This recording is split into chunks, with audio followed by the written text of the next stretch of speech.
வணக்கம் நண்பர்களே, welcome to officers TNPSC. நான் பயிற்சியாளர் ராஜா காளிமுத்தன்.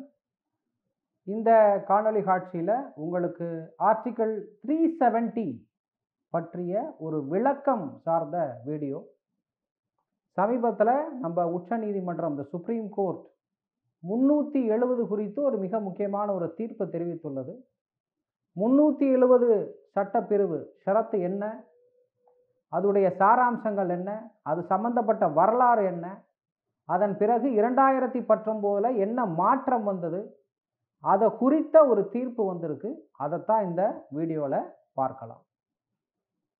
வீடியோ ஆரம்பிக்கிறதுக்கு முன்னாடி எங்களுடைய யூடியூப் சேனலை சப்ஸ்கிரைப் செய்யாத தோழர்கள் கண்டிப்பாக சப்ஸ்கிரைப் செய்து கொள்ளுங்கள்.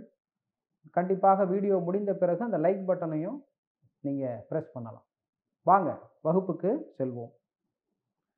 ஸோ படத்தில் நீங்கள் பார்த்தீங்க அப்படின்னா பிஃபோர் அண்ட் ஆஃப்டர் அப்படின்னு நம்ம தனித்தனியாக கொடுத்துருக்கோம்.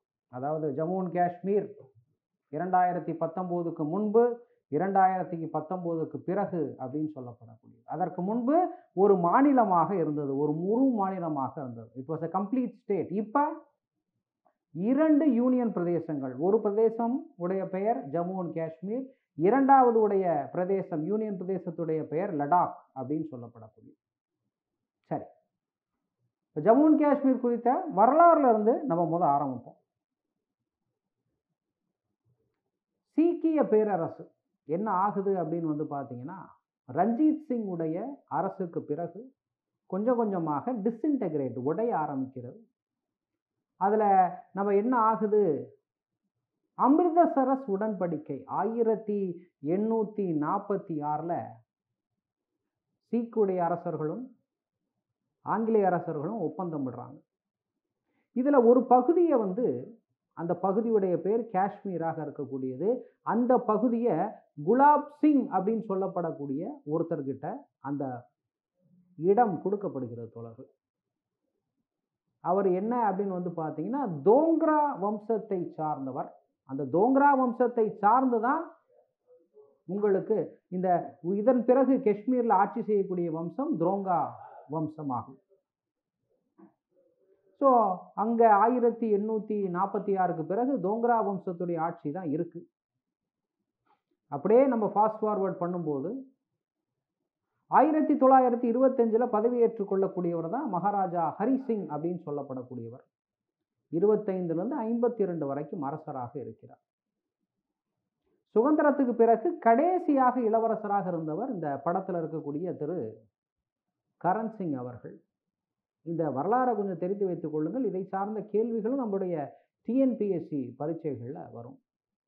அப்போ அரசராக இருந்தவர் திரு ஹரிசிங் அவர்கள், கடைசி இளவரசராக இருந்தவர் திரு கரண் சிங் அவர்கள். Okay, right. என்ன நடக்கிறது?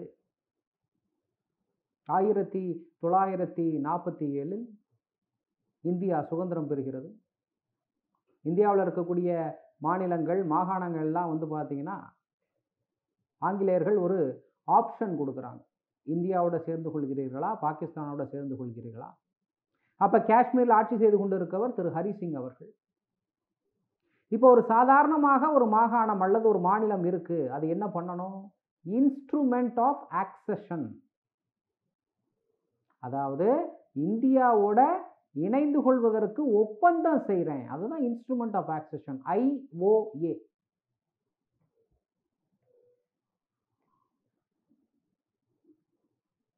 இரண்டாவது மர்ஜர், நான் இந்தியாவோட முழுவதுமாக இணைந்து கொள்கிறேன், அது மர்ஜர், இணைந்து கொள்வது. Instrument of accession IOA, merger within India. இந்தியாவோடைய சேரணும் அப்படின்னா 47ல் 2 உடன்படிக்கைகளை கையெழுத்திட வேண்டும். ஒன்று இன்ஸ்ட்ருமெண்ட் ஆஃப் ஆக்சஷன், ரெண்டாவது மர்ஜர் ஆஃப் இந்தியா. அப்போ காஷ்மீரில் பார்த்தீங்கன்னா, பாகிஸ்தானை சேர்ந்த ஆர்ம்டு ஃபோர்ஸஸ், ஆர்மியை சேர்ந்தவர்கள், பட்டான் படை அப்படின்னு சொல்லக்கூடிய படை வருகிறார்கள், காஷ்மீரை பிடிச்சுக்கிறாங்க. அப்போ ஹரிசிங் என்ன செய்கிறார்னு பார்த்தீங்கன்னா, இந்திய அரசிடம் உதவி நாடுகிறார். ஓகே, நான் இந்தியாவோட இணைந்து கொள்கிறேன், இந்தியாவோட இணைந்து கொள்வதுதான் எனக்கு சரியாக இருக்கும் அப்படின்னு முடிவு செய்கிறார். அப்போ இன்ஸ்ட்ருமெண்ட் ஆஃப் ஆக்சஷன் அப்படின்னு சொல்லப்படக்கூடிய இணைவதற்கான ஒரு ஒப்பந்தம், முழுவதுமாக இணைவது கிடையாது, அதுதான் இங்கே தெரியணும். அப்போ இப்போதைக்கு பாதுகாப்பு, வெளியுறவுத்துறை, தகவல் தொடர்பு மட்டும் இந்திய அரசு பார்த்துக்கட்டும். இதை தவிர எதுவாக இருந்தாலும் காஷ்மீரை சார்ந்தவர்கள் இங்கு இருக்கக்கூடியவர்கள் தான் பார்க்க வேண்டும். பாதுகாப்பு, வெளியுறவுத்துறை, தகவல் தொடர்பு, அதை தாண்டி எதுவாக இருந்தாலும் காஷ்மீரில் இருக்கக்கூடிய இங்கே இருக்கக்கூடிய ஆட்சியாளர்கள் பார்த்துக்கொள்வார்கள். இதே தருணத்தில் என்ன ஆகுது? பாகிஸ்தானும் அமெரிக்கா, USA நாடும் இணைந்து ஐக்கிய நாடுகளுக்கு போகிறாங்க. அப்போ காஷ்மீர் அப்படின்னு சொல்லப்படக்கூடிய இடத்துல என்ன நடத்தணும்? பிளெபிசைடு, பொது வாக்கெடுப்பு. ஒரு 10 பேர் இருக்கிறாங்க. அதில் 7 பேர் வந்து பார்த்தீங்கன்னா நாங்கள் இந்தியா கூட போகிறோம் அப்படின்னா பெர்சன்டேஜ் அதிகம், 70%. அப்போ இந்தியாவோட சென்று விட வேண்டும். பொது வாக்கெடுப்பு, ஆங்கிலத்தில் பிளெபிசைடு அப்படின்னு சொல்லுவோம். அதை நடத்தலாமே அப்படின்னு ஐக்கிய நாடுகள் பரிந்துரை தருகிறது. ஐக்கிய நாடுகள் பரிந்துரை தருகிறது. எது? பாகிஸ்தான் USAவோட இணைந்ததுக்கு பிறகு 2 பேரும் இணைந்து போகிறாங்க ஐக்கிய நாடுகளுக்கு. அப்போ என்ன பண்ணலாம்? ஹரிசிங்கும் அப்போ இருக்கக்கூடிய அரசாங்கமும் என்ன முடிவு பண்ணுறாங்க? இந்திய அரசாங்கமும் என்ன பார்த்தோம்? டிஃபென்ஸ் கம்யூனிகேஷன் மற்றும் அதன் பிறகு வந்து நீங்கள் பார்க்கும் பொழுது வெளியுறவுத்துறை, இது மூன்றும் வந்து இந்திய அரசு பார்த்துக்கிட்டோம். இதனை தவிர வேறு எதுவாக இருந்தாலும் சிட்டிசன்ஷிப், ரைட்ஸ், ஃபண்டமெண்டல் டியூட்டிஸ், அது மாதிரி விஷயங்கள் எல்லாம் யார் பார்க்க வேண்டும்? ஜம்மு அண்ட் காஷ்மீரை சார்ந்தவர்களே பார்க்கலாம். அப்போ என்ன பண்ணலாம்?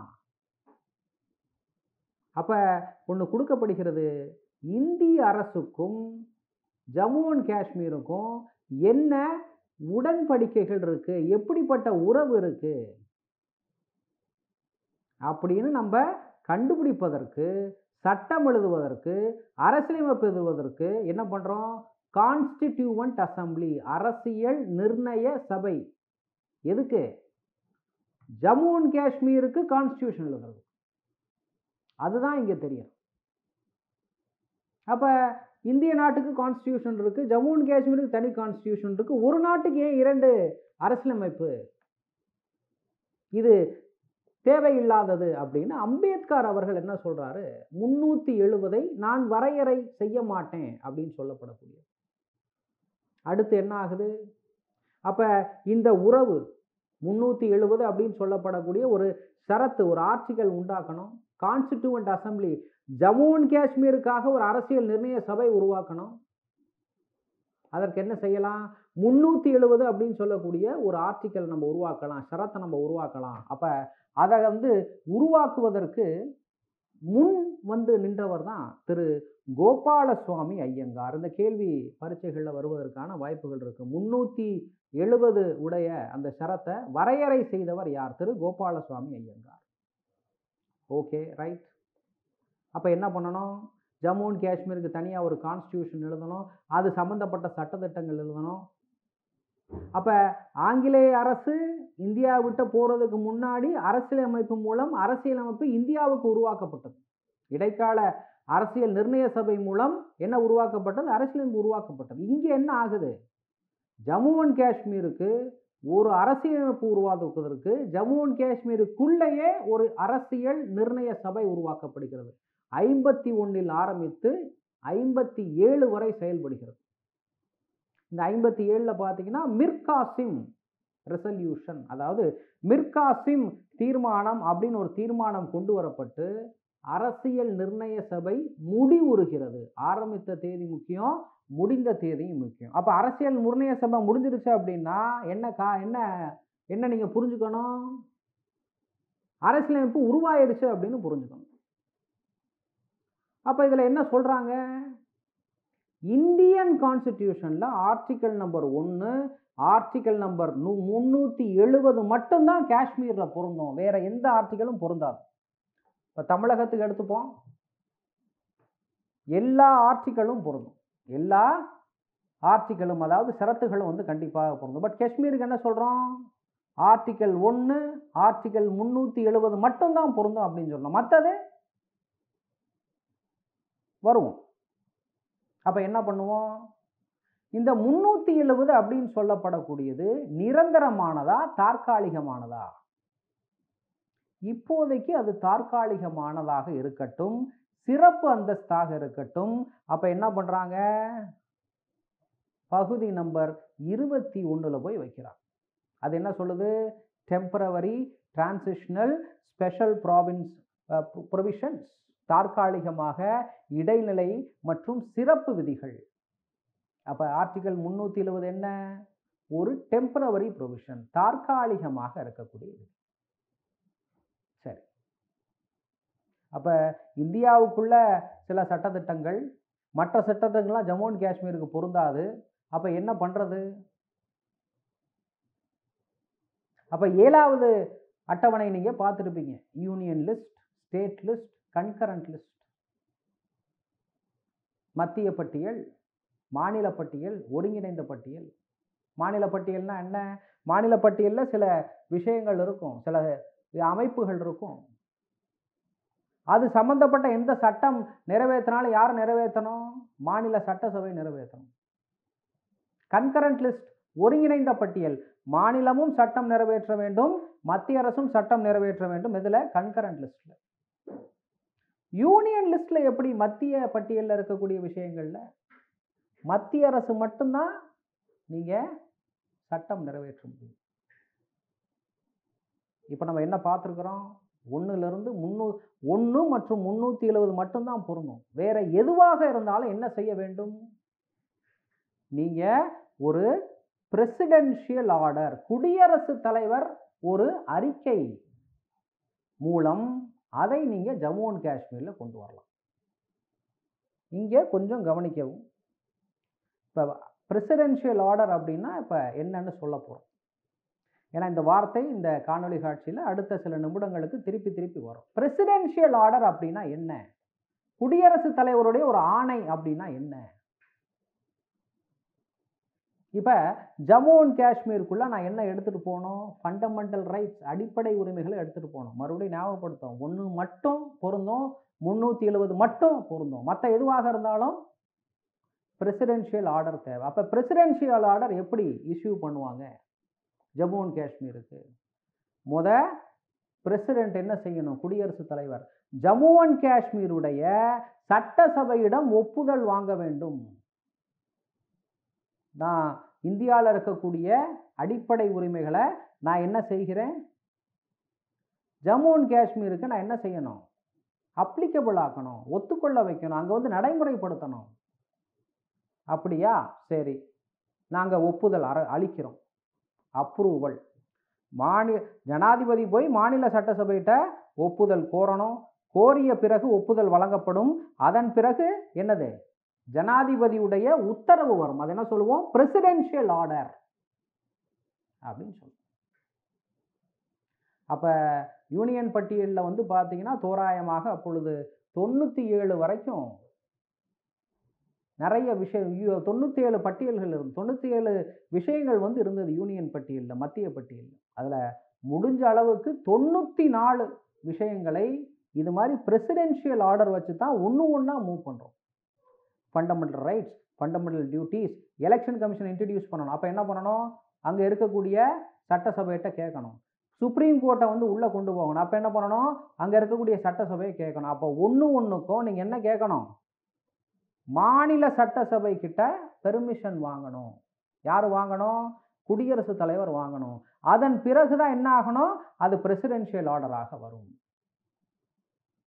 Article 370 was a tunnel for India through which India can flow through Jammu and Kashmir அப்படின்னு ஒரு வாக்கியம் இருக்கு. 370 ஷரத்து என்பது ஒரு வழிபாதை போன்று, ஒரு சுரங்கப்பாதை போன்று. அந்த சுரங்கப்பாதை வழியே தான் நாம் கொஞ்சம் கொஞ்சமாக ஜம்மு அண்ட் காஷ்மீருக்குள்ளே உள்ளே செல்ல முடியும் அப்படின்னு ஒரு வாக்கியம் ஆங்கிலத்தில். அப்போ அனைத்துக்குமே கொஞ்சம் கொஞ்சமாக என்ன பண்ணுறோம், இந்த பிரசிடென்ஷியல் ஆர்டர், அதாவது குடியரசுத் தலைவருடைய உத்தரவு மூலம் கொஞ்சம் கொஞ்சமாக நிறைய சட்டத்திட்டங்களை உள்ள நம்ம கொண்டு போகிறோம் சார். அப்போ 370 என்ன சொல்கிறாங்க, 370 கீழே என்ன உருவாயிருது, இந்தியாவுக்கு தனி கான்ஸ்டியூஷன், ஜம்மு அண்ட் காஷ்மீருக்கு தனி கான்ஸ்டியூஷன், இந்தியாவுக்கு தனி கொடி, ஜம்மு அண்ட் காஷ்மீருக்கு தனி கொடி, இந்திய தண்டனை சட்டம் நம்ம கேள்விப்பட்டிருப்போம். ஜம்மு அண்ட் காஷ்மீருக்கு என்னது, ரன்பீர் தண்டனை சட்டம். அப்ப நாடுக்குள்ளேயே ஒரு நாடு அப்படிதான் செயல்பட்டு கொண்டிருந்தது. அப்படித்தான் செயல்பட்டு கொண்டிருந்தது. அதைத்தான் யாரு விரும்பினார்? ஹரிசிங் விரும்பினார். அதைத்தான் ஹரிசிங் விரும்பினார். அதைத்தான் அவர்களுக்கும் கொடுக்கப்பட்டது. அப்ப ஏற்கனவே பார்த்தோம், அரசியல் நிர்ணய சபை உருவாயிருச்சு. அதுக்கு தனியாக என்ன பண்ணாங்க? ஒரு கான்ஸ்டிடியூஷன், அது ஒரு அரசியல் அமைப்பை உருவாக்கிருச்சு. அப்ப ஜம்மு அண்ட் காஷ்மீரில் இருக்கக்கூடிய நபர்களும், அங்க இருக்கக்கூடிய அதிகாரிகளும், அங்க இருக்கக்கூடிய அரசர்களும் உட்கார்ந்து என்ன பண்றாங்க? டெல்லியில ஒரு உடன்படிக்கை போடுறாங்க. டெல்லி உடன்படிக்கை 1952. என்ன பார்த்தோம்? பிரசிடென்ஷியல் ஆர்டரை நாங்க ஒண்ணுமே கொஞ்சம் கொஞ்சமா இம்ப்ளிமெண்ட் பண்ணுவோம் அப்படின்னு மத்திய அரசு சொல்றாங்க ஜம்மு அண்ட் காஷ்மீருடைய நிர்வாகிகளிடம். அவர்கள் ஒற்றுக்கொள்கிறார்கள். அதன் பிறகு என்ன ஆகுது? அரசியல் அமைப்பு ரெடி ஆயிருது. 1956 பார்த்தீங்கன்னா ஜம்மு அண்ட் காஷ்மீருடைய அரசியலமைப்பு உள்ளே வருகிறது. ஜம்மு அண்ட் காஷ்மீருடைய அரசியலமைப்பு உள்ளே வருகிறது. அப்ப என்ன சார், ஒரு சாதாரணமா சட்டமும் நம்ம உள்ள கொண்டு போகணும் அப்படின்னா பிரசிடென்ஷியல் ஆர்டர் தேவையா? ஆமாம், பிரசிடென்ட் போகணும், மாநில சட்டப்பிரிவுகிட்ட என்ன செய்யணும்? ஒப்புதல் வாங்கணும். அதன் பிறகுதான் குடியரசுத் தலைவருக்கு அந்த அறிக்கை கொடுக்க முடியும். அப்போ ஒண்ணுக்கும் போய் என்ன செய்ய வேண்டும்? அங்க இருக்கக்கூடிய சட்டசபையிடம் ஒப்புதல் வாங்கணும். இந்தியாவுக்குள்ளேயே ஒரு நாடு. அம்பேத்கர் அப்பவே சொன்னார், இந்தியாவுக்குள்ளே 2 கான்ஸ்டிடியூஷன், இந்தியாவுக்குள்ளேயே 2 கொடிகள், இந்தியாவுக்குள்ளவே 2 சட்டங்கள். அதோடு சேர்த்து article 35A, article 35 capital A அப்படின்னு ஆங்கிலத்தில் சொல்லக்கூடிய இது என்னது? இதுவும் பார்த்தீங்கன்னா இந்திய அரசியலமைப்பில் எடுத்துக்கொள்ளப்படுகிறது 1954. இது ஒரு ரொம்ப சுவாரஸ்யமான சட்டம், ஒரு ஷரத்துன்னு சொல்லலாம். என்னது? ஹரிசிங் என்ன செய்கிறார்? அவர் தான் அரசராக இருக்கிறார்னு பார்த்தோம். அவர் ஆட்சியில் இருக்கும் பொழுது அந்த வம்சத்தை சார்ந்தவர்கள் என்ன பண்றாங்க? 1927 ஒரு சட்டம் கொண்டு வராங்க. எதற்காக கொண்டு வராங்க? பிரிட்டிஷார் பார்த்தீங்கன்னா இந்தியாவில் இருக்கக்கூடிய நிறைய இடங்கள் ஆக்கிரமிச்சுக்கிட்டு இருக்கிறோம். நம்ம நிறைய நம்மளுடைய நவீன கால இந்தியாவில் படிச்சிருக்கோம். நிரந்தர பிரபுத்துவ முறை, ஜமீன்தாரி முறை, ரியாத்வாரி முறை, மசூல்காரி முறை அப்படின்னு நிறைய பார்த்துருப்பீங்க. அப்ப நிலங்களை அபகரிக்கக்கூடிய பழக்கம், இடங்களை அபகரிக்கக்கூடிய பழக்கம் இருந்தது. அப்ப அந்த அரசர், ஹரிசிங்கை சார்ந்த அரசர் என்ன செய்கிறார்? 1927 ஒரு சட்டம் கொண்டு வரார். இது மாதிரி ஆங்கிலேயர்கள் காஷ்மீருக்குள்ள வந்துடக்கூடாது, அந்த நிலம் வாங்கிவிடக்கூடாது. அப்ப என்ன செய்யணும்? இங்கு இருக்கக்கூடிய குடிமக்களுக்கு மட்டுமே அனைத்தும், இங்க இருக்கக்கூடிய குடிமக்களுக்கு மட்டுமே அனைத்தும். அப்ப என்ன பண்ண முடியாது? இங்க தமிழ்நாட்டில இருந்து நம்ம போறோம், காஷ்மீர்ல போய் நிலம் வாங்க முடியாது. காஷ்மீர்ல போய் நிலம் வாங்க முடியாது. இப்ப ஒரு திருமண உறவு ஏற்படுகிறது காஷ்மீரில் இருக்கக்கூடிய ஒரு ஆணுக்கும் வெளி மாநிலத்தில் இருக்கக்கூடிய ஒரு பொண்ணுக்கும். அப்போ என்ன ஆகும்? அவருடைய அந்த சொத்தை அங்க விட்டுவிட வேண்டும். அந்த சொத்துக்கு அவருக்கு உரிமையே இருக்கா. Inheritance was affected. அரசாங்க வேலை யாரு போக முடியும்? அங்க ஜம்மு அண்ட் காஷ்மீர் இருக்கக்கூடிய அரசாங்க வேலைகளுக்கு அங்க காஷ்மீரி லோக்கல்ஸ் மட்டும்தான் போக முடியும். ஸ்காலர்ஷிப் யாரும் வாங்க முடியும்? அதுவும் பார்த்தீங்கன்னா அங்க இருக்கக்கூடிய மாணவர்கள் மட்டும்தான் வாங்க முடியும். இது என்ன ஆச்சு? என்ன ஆச்சு அப்படின்னு பார்த்தீங்கன்னா கொஞ்சம் கொஞ்சமாக டெவலப்மெண்ட், மேலாண்மை அப்படின்றது பாதிக்கப்பட்டது. அப்ப நிலம் வாங்க முடியாது, தொழில் செய்ய முடியாது அப்படின்னா கொஞ்சம் கொஞ்சமாக தொழிலும் குறைந்து கொண்டிருந்தது. வெளிநாடுகள்ல இருந்து இந்தியாவுக்குள்ள அந்த என்ன அப்படின்னு பார்த்தீங்கன்னா பயங்கரவாதம் உள்ளே செலுத்தப்படுகிறது. இப்போ இது மாதிரி பிரச்சனைகள்லாம் இருக்கு. அப்போ 370 முக்கியம், 35A முக்கியம். இல்ல, மிக முக்கியமான ஒரு நபரை பத்தி நம்ம இங்க பேசியாக வேண்டும். அந்த காலத்துல நீங்க காஷ்மீருக்குள்ள போகணும்னா பெர்மிட் வாங்கணும். இப்ப நம்ம என்ன, தமிழகத்துல இருந்து இப்ப கர்நாடகாவுக்கு ஒரு பந்திப்பூர் தேசிய பூங்காவுக்கு போவோம். பார்டரை தாண்டி போகும்போது நம்ம பெர்மிட் வாங்கணுமா? தேவையில்லை, நம்ம போகலாம். ஆனால் இந்தியாவிலேருந்து யாரும் காஷ்மீருக்குள்ளே போகிறாங்கன்னா பெர்மிட், ஒரு ஒப்புதல் சீட்டு வாங்கணும். இப்போ நீங்கள் நடப்பு நிகழ்வுகளில் பார்த்துருப்பீங்க, நார்த் ஈஸ்ட் இந்தியாவுக்குள்ளே போகணும்னா ILP, இன்னர் லைன் பர்மிட் வாங்கணும். அதே மாதிரி ரொம்ப நாள் முன்னாடி காஷ்மீருக்குள்ளே போகணும்னா நீங்கள் என்ன வாங்கணும்? பெர்மிட் வாங்கணும். அப்போ பெர்மிட் வாங்காமல் உள்ளே நுழைந்தார் பாரதிய ஜனசங்கத்துடைய தலைவர் திரு ஷியாமா பிரசாத் முகர்ஜி. எப்போ நுழைந்தார் அதை மட்டும் நீங்கள் பார்த்து வைத்து கொண்டாலே போதும். அதன் பிறகு நடைபெறக்கூடிய விஷயங்கள் இங்கு தேவையில்லை. சரி, இப்போ இந்த விஷயங்கள் 370 என்னன்னு பார்த்தோம். 35 கேபிட்டல் ஏ என்ன அப்படின்னு பார்த்தோம். அப்போ இந்திய அரசியலமைப்பு நம்ம ஏற்கனவே பாலிட்டியில் நீங்கள் படிச்சிருப்பீங்க. Article number 367, 3, 6, 7. பிரசிடென்ட்டுக்கு அரசியலமைப்புக்கு சந்தேகம் இருக்கக்கூடிய பட்சத்தில் யாருக்கிட்ட போய் கேட்கலாம்? சீஃப் ஜஸ்டிஸ் ஆஃப் இந்தியா கிட்ட போய் கேட்கலாம். ஆர்டிகல் 143.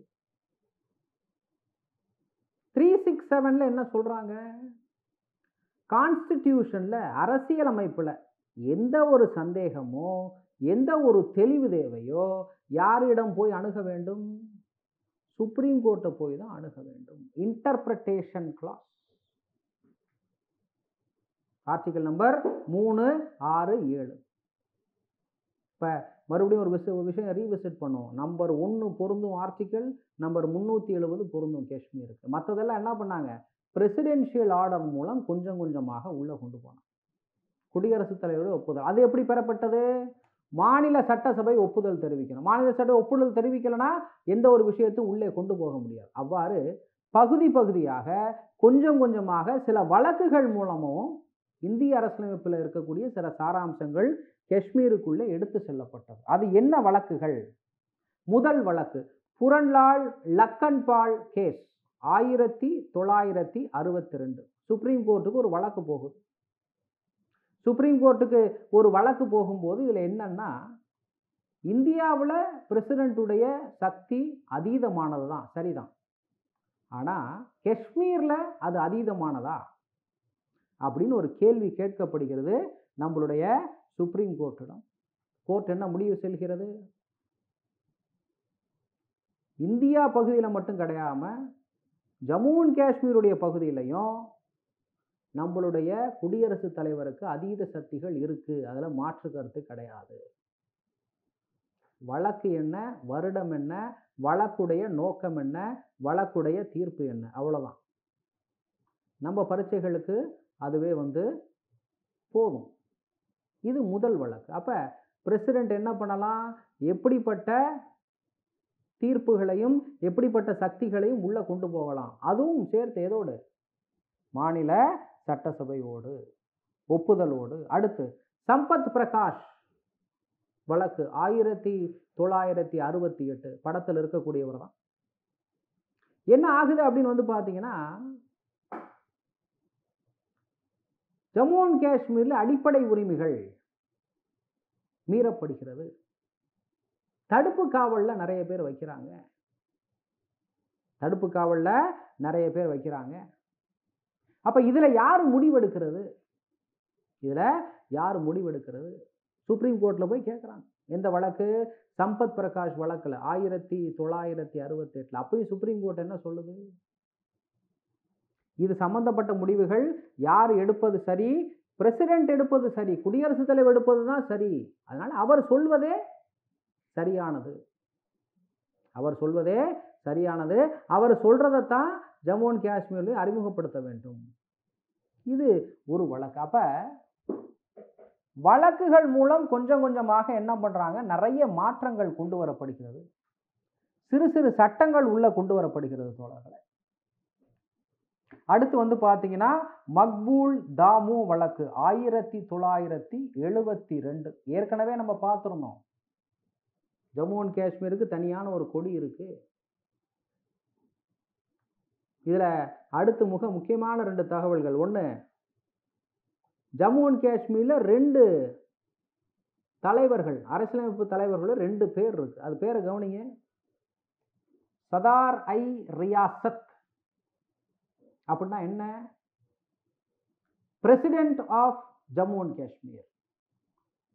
குடியரசுத் தலைவர் எதற்கு? Jammu and Kashmir. Wazir I Azam, prime minister of Jammu and Kashmir. இந்த பெயர், இது என்ன பெயர்? உருது பெயர். இந்தியாவில் ஏற்கனவே ஒரு பிரசிடென்ட் இருக்காரு. ஜம்மு அண்ட் காஷ்மீருக்கு பிரசிடென்ட் அப்படின்ற பேர் தேவையா? இந்தியாவில் ஏற்கனவே ஒரு பிரதம மந்திரி இருக்கிறாரு. அதே மாதிரி இங்கேயும் ஒரு பிரதமர் தேவையா? அப்ப இந்த வழக்கு செல்கிறது, மக்பூல் தாமு வழக்கு செல்கிறது 1972. ஏன் சுப்ரீம் கோர்ட் போகுது? மறுபடியும் இன்டர்பிரட்டர் ஆஃப் த கான்ஸ்டிடியூஷன், அரசியலமைப்பை யார் விளக்க முடியும்? சுப்ரீம் கோர்ட் தான் விளக்க முடியும். அப்ப என்ன சொல்றாங்க? இந்த இரண்டுமே தவறு. சர்தார் ஐ ரியாசத் என்னவா சொன்னோம்? பிரசிடென்ட் ஆஃப் ஜம்மு அண்ட் காஷ்மீர்னு சொன்னோம். ஒண்ணுமே அதை எப்படி சொல்லுங்க? கவர்னர் ஆஃப் ஜம்மு அண்ட் காஷ்மீர்னு சொல்லுங்க. வசீர் ஐ ஆசாம், அதை நீங்க என்ன சொல்லணும்? Prime minister of Jammu and காஷ்மீர்னு சொல்லக்கூடாது, chief minister of Jammu and Kashmir. சட்டம் அப்படின்னு நீங்க படிக்கும்போது ஒரு வார்த்தையும் முக்கியம். ஒரு வார்த்தை 2 வார்த்தை மாறுவதால் நிறைய மீனிங்ஸ் மாறும்.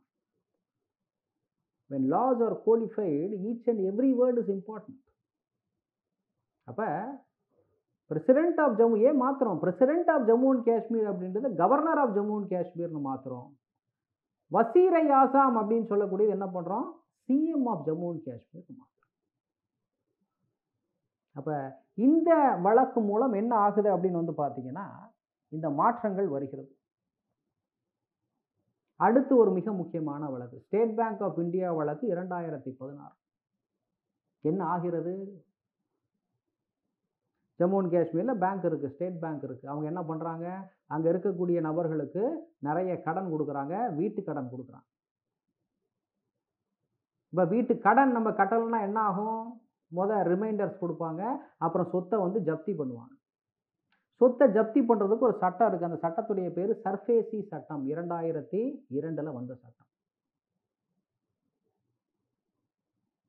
ஆனா லோன் யார் வாங்கியிருக்கிறா? ஜம்மு அண்ட் காஷ்மீர் சார்ந்த சிலர் வாங்கியிருக்கிறாங்க. லோன் கட்டினாங்களா? இல்லை. லோன் கட்டலன்னா வார்னிங் கொடுப்பாங்க. அடுத்து என்ன ஆகும்? சொத்தை ஜப்தி செய்யணும். சொத்தை ஜப்தி செய்வதற்கு இந்தியாவில் எந்த சட்டம் இருக்கு? சர்ஃபேசி சட்டம் இருக்கு. சர்ஃபேசி சட்டம் எதற்கு பொருந்தும்? இந்தியாவுக்கு மட்டும்தான் பொருந்தும். ஜம்மு அண்ட் காஷ்மீருக்கு பொருந்துமா? அதுதான் இங்கே வைக்கப்பட்ட மிக முக்கியமான கேள்வி.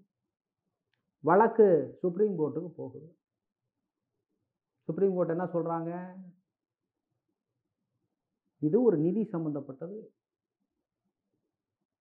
ஆதலால் இந்த சட்டம் கண்டிப்பாக பொருந்தும்.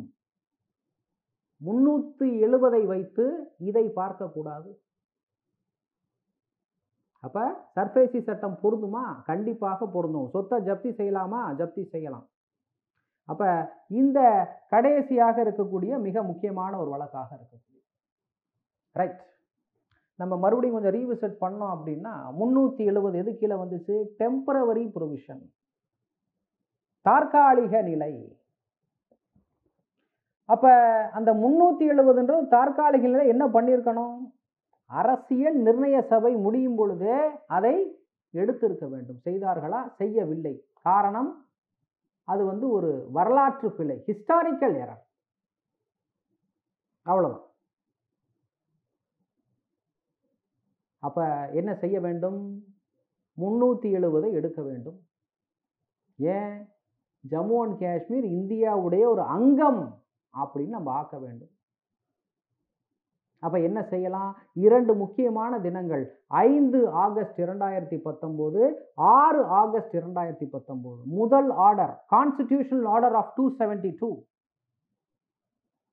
கான்ஸ்டிடியூஷனல் ஆர்டர் ஆஃப் 272, 272 அரசியல் அமைப்பு சட்டம். 370 என்பது டெம்பரவரி, தற்காலிகம் தான். அதை நாங்க எடுக்கிறோம். எப்படி சார் அது எடுக்கிறதாக இருந்தாலும் மாநில சட்டசபை ஒத்துக்கணும்ல?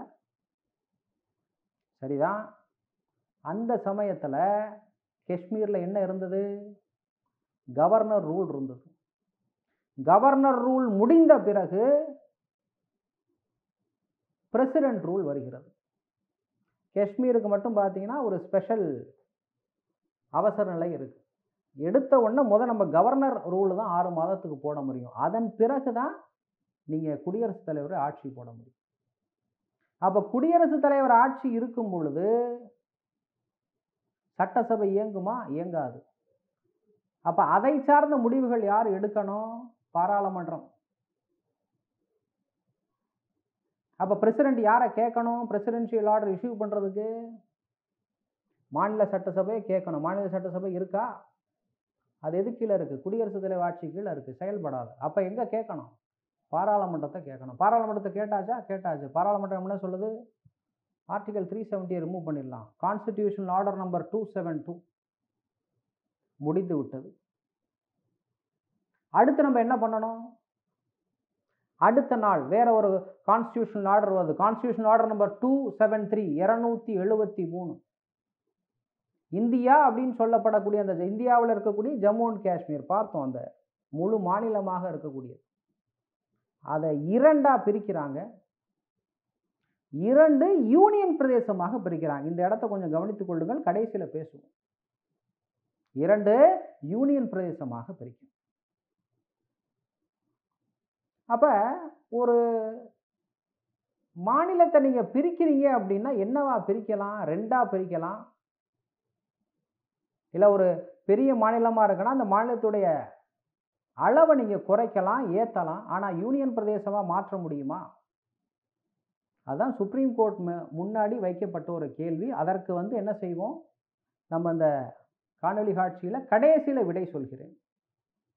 ஆனால் 2மே என்னவா மாற்றப்படுகிறது? 2 யூனியன் பிரதேசங்கள். ஒன்று ஜம்மு அண்ட் காஷ்மீர், 2வது லடாக் மாற்றப்படுகிறது. கான்ஸ்டிடியூஷனல் ஆர்டர் நம்பர் முக்கியம். 272 370 வேண்டான்னு சொன்னது 273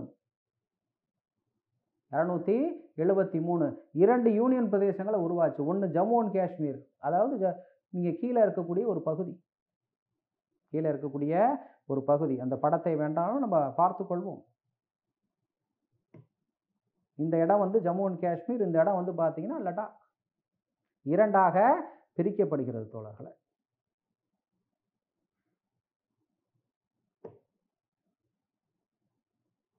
ஓகே,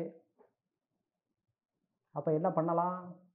வழக்கு போகுது, சுப்ரீம் கோர்ட்டுக்கு வழக்கு போகுது. இப்போ நம்ம சில வழக்குகளுடைய பெயர்கள் பார்த்தோம். இப்போ என்ன பெயர்கள் பார்த்தோம்? மக்பூல் தாமு 1972, எஸ்பிஐ வழக்கு 2016, சம்பத் பிரகாஷ் வழக்கு 1968, புரன்லால் வழக்கு 1962. நீங்கள் வழக்கு போடும் பொழுது அந்த வழக்கு யாருடைய பெயரில் எடுத்துக்கொள்ளப்படும் அப்படின்னா, யார் வழக்கு போடுறாங்களோ பெட்டிஷனர், எது வாதம் எதிர்வாதம், பெட்டிஷனர் அண்ட் ரெஸ்பாண்டன்ட் அப்படின்னு ஆங்கிலத்தில் சொல்லுவாங்க. அப்போ வழக்கு போடுறவருடைய பேரில் தான் அந்த வழக்குடைய பெயர் எடுத்துக்கொள்ளப்படும். அப்போ அடுத்த முக்கியமான கேள்வி டிஎன்பிஎஸ்சிக்கு, இந்த வழக்குடைய பெயர் என்ன? இந்த வழக்கை முதல் போட்டவர் பார்த்தீங்கன்னா எம்எல் சர்மா அப்படின்னு சொல்லப்படக்கூடியவர்.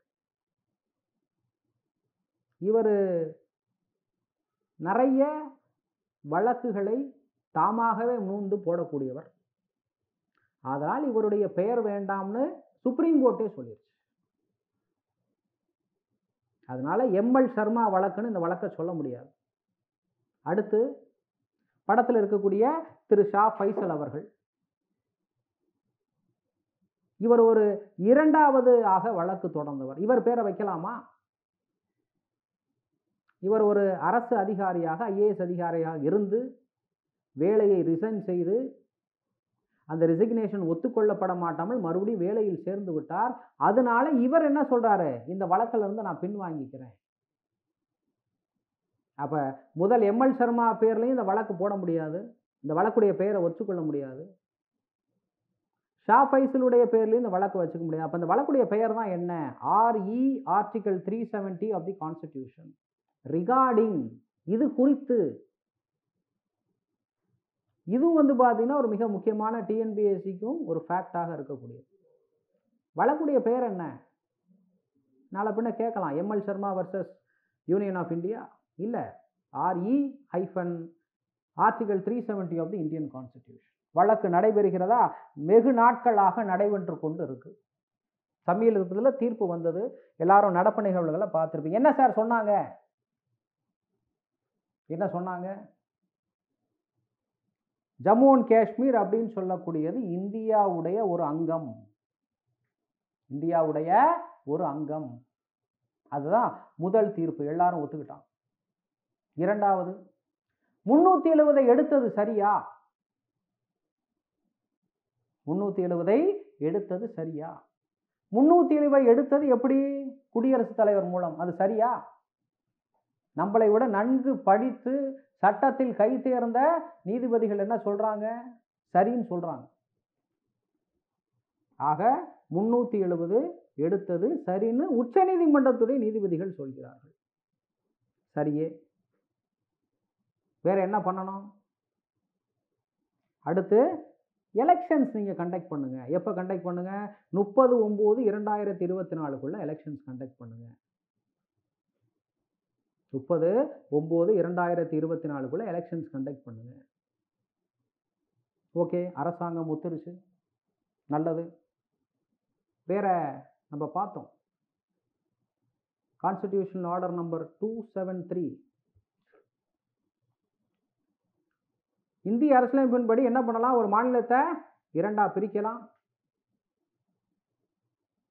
மாநிலத்துடைய அளவு அதிகரிக்கலாம், வேற ஒரு மாநிலமா உருவாக்கலாம், இன்னொரு யூனியன் பிரதேசம் உருவாக்கலாம். 2 யூனியன் பிரதேசம் உருவாக்கலாமா? அந்த கேள்வியை நம்ம உச்ச நீதிமன்றம் விடை அளிக்கவில்லை. அதனால் அதை பற்றி பேசி பிரயோஜனம் இல்லை பரீட்சைக்கு. அப்ப நீங்க லடாக் யூனியன் பிரதேசம் உருவாக்குனது சரியா? சரியே. அதுல மாற்று கருத்து கிடையாது. ஆனால் ஜம்மு அண்ட் காஷ்மீர்னு ஒரு யூனியன் பிரதேசம் உருவாக்குனது கான்ஸ்டிடியூஷனலி ராங். அரசியலமைப்பை பொறுத்த வரைக்கும் தவறு. அப்ப இதுக்கு என்ன நிவர்த்தி? இந்தியாவுடைய சொலிசிட்டர் ஜெனரல் என்ன சொல்லியிருக்கிறாரு? கூடிய விரைவில் லடாக் ஒரு யூனியன் பிரதேசமாக இருக்கு, அதை நாங்கள் ஒத்துக்கிறோம். இந்தியாவுடைய கூடுதல் அரசு வழக்கறிஞர் சொலிசிட்டர் ஜெனரல் அவர் என்ன சொல்லியிருக்கிறாரு? நாங்கள் கூடிய விரைவில் அந்த மாநில அந்தஸ்துக்கு கொடுத்துருக்குறோம். இயல்பு நிலை மாறிய பிறகு மாறிடும், அதுக்குள்ள நாங்கள் மாநில அந்தஸ்து நாங்கள் கொடுத்துட்றோம் அப்படின்னு சொல்லியிருக்கோம். வேற இதுல மிக முக்கியமாக இருக்கக்கூடிய ஜஸ்டிஸ் எஸ்கே கவுல் நம்மளுடைய மெட்ராஸ் உச்ச நீதிமன்றத்துக்கும் சீஃப் ஜஸ்டிஸா இருந்து அதன் பிறகு சுப்ரீம் கோர்ட்டுக்கு சென்றவர். வேற என்ன சொல்றாரு? ஒரு குழு உருவாக்கணும். எதன அந்த குழுவுடைய பெயர் என்ன? Impartial truth and reconciliation committee உருவாக்கும். எதற்கு? அவசர நிலை பிரகடனப்படுத்தப்பட்ட பிறகு 370 எடுத்த பிறகு ஜம்மு அண்ட் காஷ்மீர்ல மக்கள் என்னென்ன அவதிப்பட்டாங்க, மக்களுக்கு என்னென்ன நடந்தது, நன்மைகள் தீமைகள், அது எல்லாத்தையும் உண்மையை கண்டறியும் ஒரு குழு வேணும், அதையும் நீங்க அமைக்க வேண்டும் அப்படின்னு ஜஸ்டிஸ் கவுல் அவர்கள் சொல்லியிருக்கிறார்.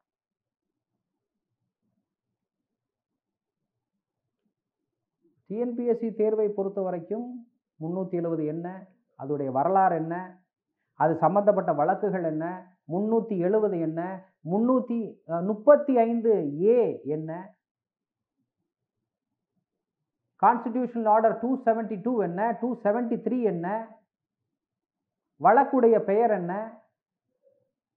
கடைசியாக தீர்ப்புகள்ல எல்லா தீர்ப்புகளும் தேவையில்லை, 6 முக்கியமான தீர்ப்புகள் மட்டும் பார்த்தோம். மற்றதெல்லாம் சரிதான், ஒன்று மட்டும் தவறுன்னு சொல்லியிருக்கிறாங்க.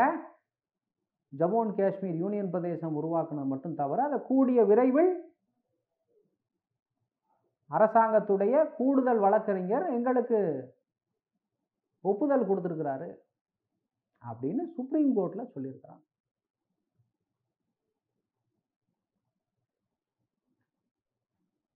இந்த ஷரத்து 370 35A உடைய காணொளி காட்சி உங்களுக்கு முழுமையாக ஒழுங்காக இருந்திருக்கும், புரிந்திருக்கும் அப்படின்னு நம்புகிறோம்.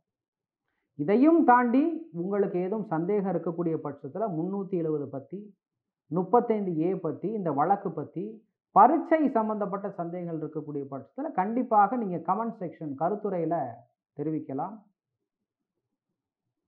உங்களுடைய பதிவுகளுக்கு மிகவும் வெளிப்படைத்தன்மையாக ஒழுங்காக பதில் அளிக்கப்படும். I'll be more than happy to help you in the comment section. இது போன்ற முக்கியமான டிஎன்பிஎஸ்சி பரீட்சை சம்பந்தப்பட்ட நடப்பு நிகழ்வுகளுக்கு எங்களுடைய சேனலை நீங்கள் கண்டிப்பாக சப்ஸ்கிரைப் செய்து கொள்ளுங்கள். இந்த காணொளி காட்சி ரொம்ப உதவியாக இருந்திருக்கும் அப்படின்னு நம்புகிறோம். வேறு வரக்கூடிய நடப்பு நிகழ்வுகள் இல்லை உங்களுக்கு தேவையான என்ன நடப்பு நிகழ்வுகள் தேவையோ அதோடைய டாப்பிக்கையும் நீங்கள் பதிவிடலாம். அடுத்து வரக்கூடிய டாபிக்ஸில் உங்களுடைய விருப்பத்தின் பேரில் அது சரியாக இருக்கக்கூடிய பட்சத்தில் அதையும் குறித்து நம்ம வீடியோ பண்ணுவோம். பொறுமையாக இந்த காணொளி காட்சியை பார்த்ததுக்கு நன்றி. என்னுடைய பெயர் ராஜா காளிமுத்தன் ஃப்ரம் ஆஃபீஸர்ஸ் டிஎன்பிஎஸ்சி. நன்றி, வணக்கம்.